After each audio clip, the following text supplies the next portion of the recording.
Prince Harry's spare ghostwriter is sharing his side of the story. In a piece published by The New Yorker on May 8, author JR Moehringer shared what it was like working with the Duke of Sussex on his book, including a big fight that ensued between them regarding edits. The 2 a.m. fight over Zoom stemmed from a particular passage that involved Harry's grueling military exercises in England, where he was captured by pretend terrorists, one of which made a vile dig at Princess Diana.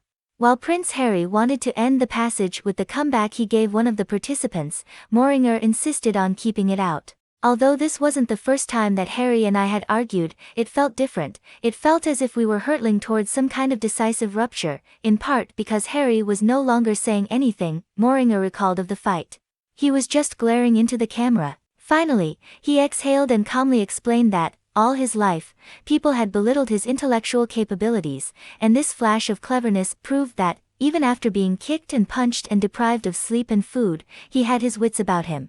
Though the two butted heads at that moment, Moehringer shared other light-hearted moments that occurred between them during the writing process, including how he and his family bonded with Harry and Meghan Markle while visiting their home in Montecito. The ghostwriter also recalled Meghan's generosity as he visited again without his family and dealt with homesickness. Harry put me up in his guest house, where Meghan and Archie would visit me on their afternoon walks, he noted. Meghan, knowing I was missing my family, was forever bringing trays of food and sweets. He added that Meghan also sent him home with toys for his children after he left. Moehringer said he and Prince Harry immediately bonded over the loss of their mothers during their first Zoom meeting. I wondered if we'd have any chemistry, he said. We did, and there was, I think, a surprising reason. Princess Diana had died 23 years before our first conversation, and my mother, Dorothy Moehringer, had just died, and our griefs felt equally fresh.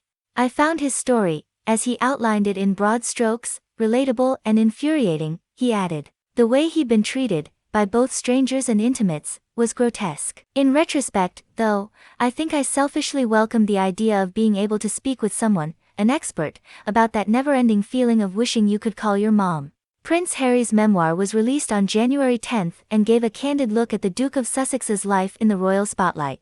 In addition to discussing his mother Princess Diana's death and how it affected him growing up, he also detailed his strained relationship with various members of the royal family, including his brother Prince William. While I know much of my life may seem unrelatable, I do think most siblings can relate to struggling with comparisons, and my brother and I are no exception, Harry told People exclusively ahead of the book's release. As for what he hoped his family's takeaway is from his memoir, Prince Harry told People, I don't want to tell anyone what to think of it, and that includes my family. This book and its truths are in many ways a continuation of my own mental health journey. It's a raw account of my life, the good, the bad, and everything in between.